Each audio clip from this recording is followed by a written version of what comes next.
राधे राधे दोस्तों, भजनों की माला में आपका स्वागत है।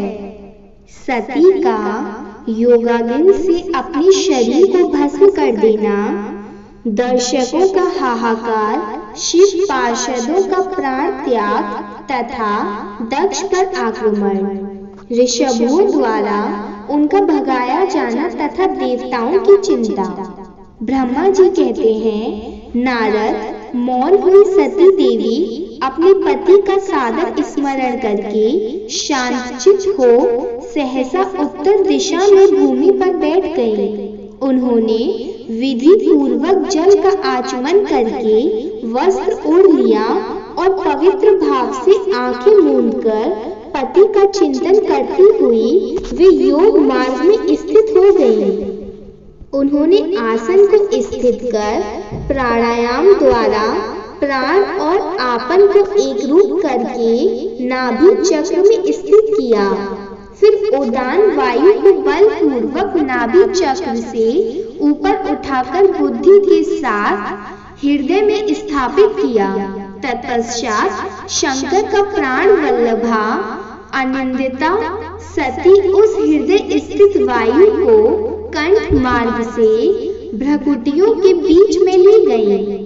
इस प्रकार दक्ष पर कुपित हो सहसा अपने शरीर को त्यागने की इच्छा से सती ने अपने संपूर्ण अंगों में योग मार्ग के अनुसार वायु और अग्नि की धारणा की। तदंतर अपने पति के चरणार बिंदु का चिंतन करती हुई सती ने अन्य सब वस्तुओं का ध्यान भुला दिया। उनका चित्त योग मार्ग में स्थित हो गया था, इसलिए वहां उन्हें पति के चरणों के अतिरिक्त और कुछ नहीं दिखाई दिया। मुनि श्रेष्ठ, सती का निष्पाप शरीर तत्काल गिरा और उनकी इच्छा के अनुसार योगाग्नि से जलकर उसी क्षण भस्म हो गया। उस समय वहां आए हुए देवता आदि ने जब यह घटना देखी तब वे बड़े जोर से हाहाकार करने लगे।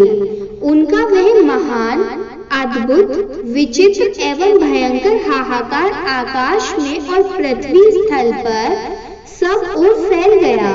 लोग कह रहे थे, हाय महान देवता भगवान शंकर की परम प्रेसी सती देवी ने किस दुष्ट के दुर्व्यवहार से कुपित हो अपने प्राण त्याग दिए।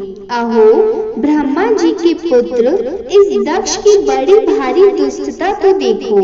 सारा चराचर जगत जिसकी संतान है उसी की पुत्री मनस्विनी सती देवी ने जो सदा ही मान पाने के योग्य थी, उसके द्वारा ऐसे निरादृत हुई कि प्राणों से ही हाथ धो बैठी।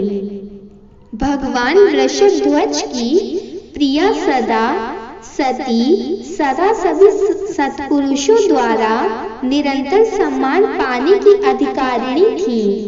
वास्तव में उसका हृदय बड़ा ही असहिष्णु है। वह प्रजापति दक्ष ब्राह्मण द्रोही है, इसलिए सारे संसार में उसे महान अपयश प्राप्त होगा। उसकी अपनी ही पुत्री उसी के अपराध से जब प्राण त्याग करने को उद्यत हो गई, तब भी उस महान नरक भोगी शंकर द्रोही ने उसे रोका तक नहीं। जिस समय सब लोग ऐसा कर रहे थे, उसी समय शिव जी के पार्षद सती का यह अद्भुत प्राण त्याग देख तुरंत ही क्रोध पूर्वक अस्त्र शस्त्र ले दक्ष को मारने के लिए उठ खड़े हुए। यज्ञ मंडप के द्वार पर खड़े हुए वे भगवान शंकर के समस्त 60,000 पार्षद जो बड़े भारी बलवान थे, अत्यंत रोष से भर गए और हमें धिक्कार है ऐसा कहते हुए भगवान शंकर के गढ़ों के वे सभी वीर युद्धपति बारंबार उच्च स्वर से हाहाकार करने लगे। देवर्षि कितने ही पार्षद तो वहां शोक से ऐसे व्याकुल हो गए कि वे अत्यंत तीखे प्राणनाशक शस्त्रों द्वारा अपने ही मस्तक और मुख आदि अंगों पर आघात करने लगे। इस प्रकार 20,000 पार्षद उस समय दक्ष कन्या सती के साथ ही नष्ट हो गए। वह एक अद्भुत सी बात हुई। नष्ट होने से बचे हुए महात्मा शंकर के वे प्रथम गढ़ क्रोधयुक्त दक्ष को मारने के लिए हथियार लिए उठ खड़े हुए। मुने उन आक्रमणकारी पार्षदों का वेग देखकर भगवान भृगु ने यज्ञ में विघ्न डालने वालों का नाश करने के लिए नियत अभयता असुरा रक्षा की वेदशतम इस यजु मंत्र से दक्षिणाग्नि में आहुति दी। भृगु के आहुति देते ही यज्ञ कुंड से ऋषभु नामक सहस्त्रों महान देवता जो बड़े प्रबल वीर थे वहां प्रकट हो गए। मुनीश्वर उस सबके हाथ में जलती हुई लकड़ियां थीं। उनके साथ प्रथम गणों का अत्यंत विकट युद्ध हुआ जो सुनने वालों के भी रोंगटे खड़े कर देने वाला था। उन ब्रह्म तेज से संपन्न महावीर ऋषभुओं की सब ओर से ऐसी मार पड़ी जिससे प्रथम गण बिना अधिक प्रयास के ही भाग खड़े हुए। इस प्रकार उन देवताओं ने उन शिवगणों को तुरंत मार भगाया। यह अद्भुत सी घटना भगवान शिव की महाशक्तिमयी इच्छा से ही हुई। वह सब देखकर ऋषि इंद्रादि देवता मरुगण विश्वदेव अश्वनी कुमार और लोकपाल चुप ही रहे। कोई सब ओर से आकर वहां भगवान विष्णु से प्रार्थना करते थे कि किसी तरह विघ्न टल जाए।